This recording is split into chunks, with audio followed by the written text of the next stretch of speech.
Hey everyone, welcome back to our channel. Today we are diving into the world of thin layer chromatography or TLC. This technique is essential for separating and analyzing component in the mixture. Let's get started. First, let's go over the material we will need for our TLC experiment. The TLC plate, which is typically coated with the silica gel, the suitable solvent for developing the plate, the samples, the capillary tubes are pipette for spotting the samples, a pencil for making mark, and of course safety to wear the gloves. Now let's prepare our TLC plate. We have already cut a small portion from this TLC plate for our use. Using a pencil, lightly draw a baseline about 1 cm from the bottom. This is where we will apply a sample. Remember, don't use a ink, it can interfere with our results. Next, we will use a micropipette to spot our sample onto the baseline. It is important to apply a small dots. If your spots too large, they can overlap during development, leading to unclear result.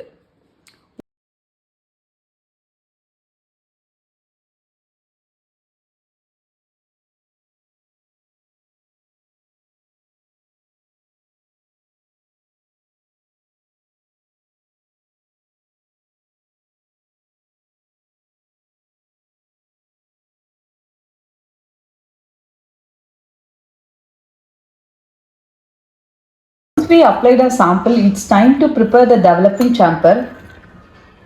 We will pour a small amount of solvent into the container, just enough to cover the bottom. This solvent will help carry out a compound up the TLC plate as it develops. Carefully place the TLC plate into the chamber. Ensure the baseline is above the solvent level.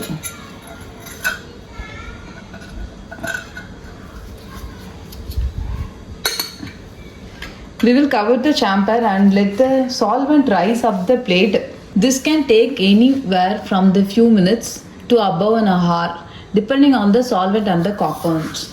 While our TLC plate is developing, let's talk about what's happening. The solvent moves up the plate by capillary action, carrying our compound within it. Different components will interact differently with the silica gel and the solvent, leading to separation based on their polarity.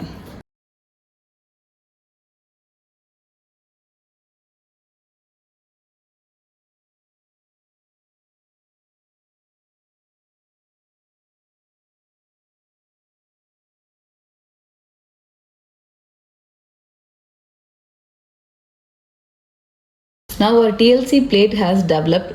Now we need to remove it.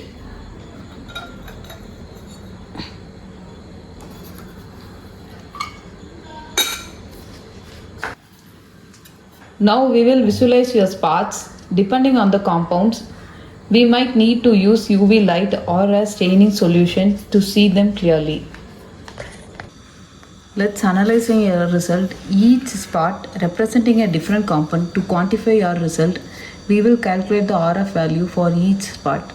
Remember RF value, distance traveled by the compound divided by distance traveled by the solvent front. For example, if your solvent front travel 8 cm and the spot travel 4 cm, the RF value would be 0.5. Lower RF value indicate more polar compound, while higher values suggested less polar. After calculating the RF values, we can compare them with known standard to help identify our compounds. This step is crucial in determining the composition of our mixture.